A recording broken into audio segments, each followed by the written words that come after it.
Hello, welcome back to the Double M Farm. Have another update on Little Red, the Harbor Freight towable trencher backhoe. If you've watched any of my videos, you know that I created a place to store the outriggers. I drilled a couple of holes, you'll see here and here, a couple more over here, and I would take the outrigger, lay it down flat here, take the U-clamp and it would go over it, and the nuts would go underneath, obviously. I had one here and one over there to clamp it down, and that's how I would store the outrigger on the unit, so that when I towed it to a job site, it was all one unit. I didn't have to carry it separately and tote it around. And it's been working out great. I've been doing it this way for 2 years now. But one thing I kept running into that I was doing was not just the couple of extra minutes it took to put it on and take it off and tighten it, but the nuts. I was constantly, when I'm under here loosening and tightening them, I was constantly dropping these nuts down on the ground. And if I was working in an area that was a lot of dirt, grass or anything, I was losing them. I was going through a ton of these. I just kept losing them. Combination of age and poor eyesight, I guess. So I started thinking of other ways. And what I did is I measured this part of the upper outrigger leg. This is the part that the lower leg slides inside of. So I measured this, and the inside diameter is 3 1/4 inches. So I started looking around to see if I could find me some square steel tube at 3 1/4 inches. And I couldn't find any locally. I could have probably ordered some. I'm sure it's probably a metric. It's a thin wall, and I'm sure it's probably metric, but in American measurements, it comes out to around 3 1/4. And the upper leg would slide inside of 3 1/4. Well, the only thing I could find around here was some 3 1/2. It's actually a 4-inch square tube with 1/4 inch wall thickness, which is a lot thicker than you need, but it's what I could find. So the inside is 3 1/2. So what that gives me is a 1/4 inch of free play. But what I've done is it's 1 foot. I found a piece 2 foot long a guy had, bought it from him. So it's a 4-inch square tube, 3 1/2 inch inside diameter. That gives me a 1/4 inch of free play. And I cut it into 2 1-foot pieces. Then I measured and lined up, drilled a hole in it, so that when I slide this upper leg into it, see if I can turn it there. I slide this inside the tube so that this hole lines up with this hole. Then that allows these two to stick out the end. I've got this hole 1.5 inches in here to the center. That allows this upper leg to stick out far enough that I can slide that onto it and pin it into this hole, just like I did when I had the upper leg bolted on here, if that makes sense. So this slides into here, put a pin through here into this hole, and then the upper leg will stand up and slide on and pin into this hole. So they're both pinned. So now when I get to a job site, instead of having to get down on my hands and knees and take those 4 nuts loose and drop them in the dirt and have to crawl around looking for them, I now just pull the pin, slide the upper leg off, slide the lower leg out, and I'm done. It's out of storage. So it's just 1 pin to pull. And I just welded it on. Got a weld bead, you'll see there.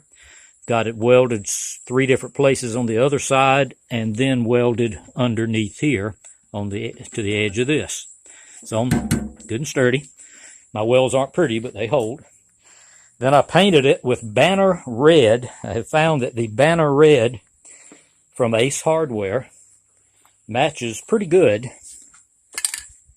That's what I used to paint it. Ace Premium Gloss Enamel Banner Red. I like Ace Hardware spray paint. They have the best. Let's see if I can get this off. I don't have my tripod with me today, so I'm having to hold the camera, do everything with one hand. I have found that Ace Hardware's spray paint has one of the best spray nozzles. You can see it there. It's better than Rust-Oleum or any of the other name brands. That is one of the best spray nozzles I've ever used. So there's a plug for Ace Hardware's spray paint.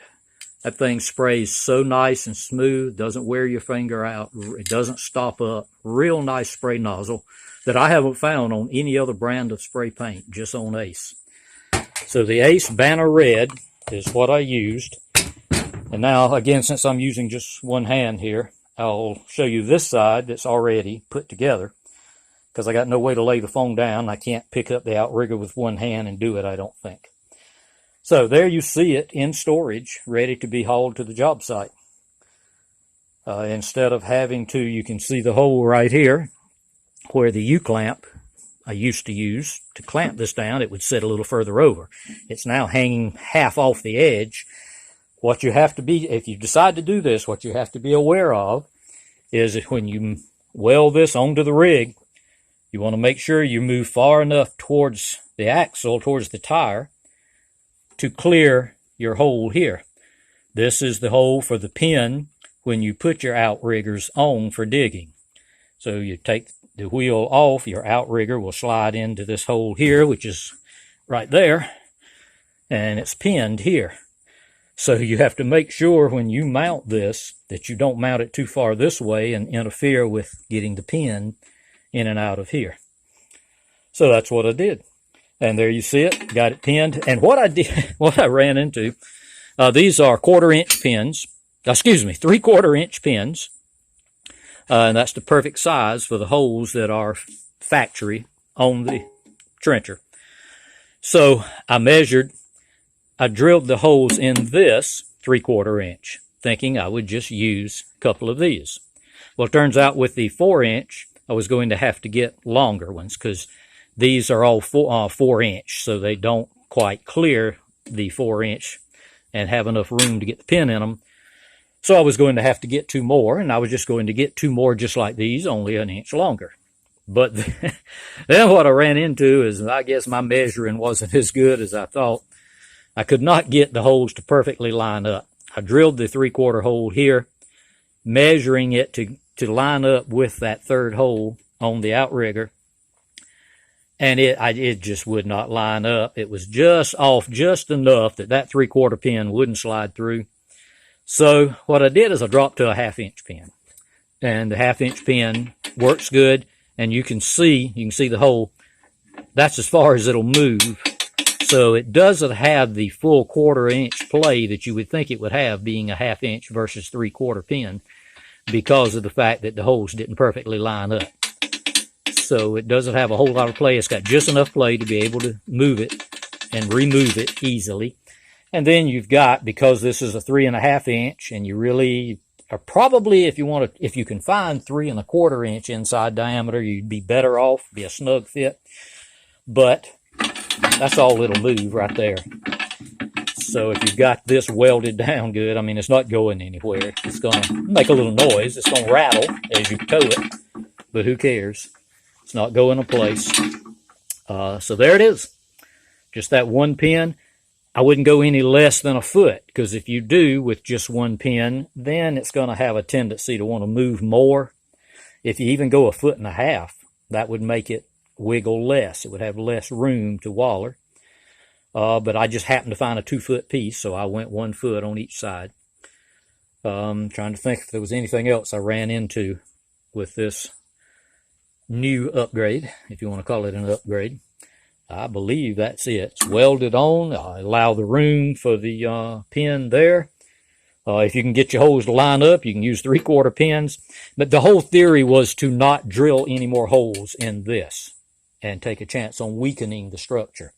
So I wanted to make it work by using the existing 3 holes.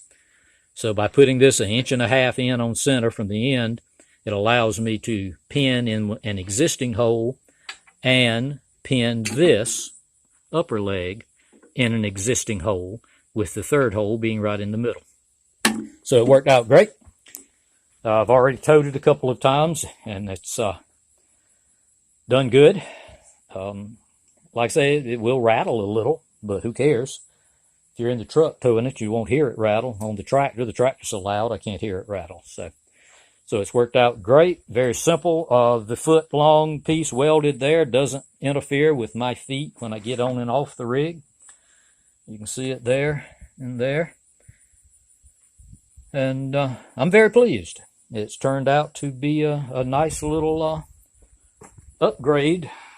Basically storing the outriggers in the exact same position I was storing them in before. But now with just that one pin to pull to take them off and put them on, instead of having to take 4 nuts loose on this side and 4 nuts loose on that side, plus the keeping up with the U-bolts and U-clamps and nuts and not losing them, which was my biggest problem. So there you go. Still communicating with several who are waiting on their trenchers that still seem to be on on back order at the time this video was made, and this is August the 3rd, 2020. So hopefully some of those back-ordered ones will come through soon. It's stupid sanctions that I understand why we did it. I back President Trump on that. I don't trust China any more than anybody else does with all this stuff that's happened, and I understand why it was done, but the timing sure wasn't great for those who have just ordered one of these things, and Harbor Freight had a big run on them, and they're just having trouble getting them in stock now. So good luck to you. Please be patient. From what I understand, some of the other ones, the DR, and I forget, there was another one, I don't remember if it was Jansen or which one, I had a couple people tell me they were also on back order. So I guess that they're all, 90% of these towable trenchers in this price range, probably less than 8,000, are made in China. So you're probably going to run into the same problem with any of them. So there you go. Another update on Little Red, the Harbor Freight towable trencher backhoe. I appreciate you visiting us here at the Double M Farm. Stay safe, stay happy, and God bless you. We'll talk to you again real soon.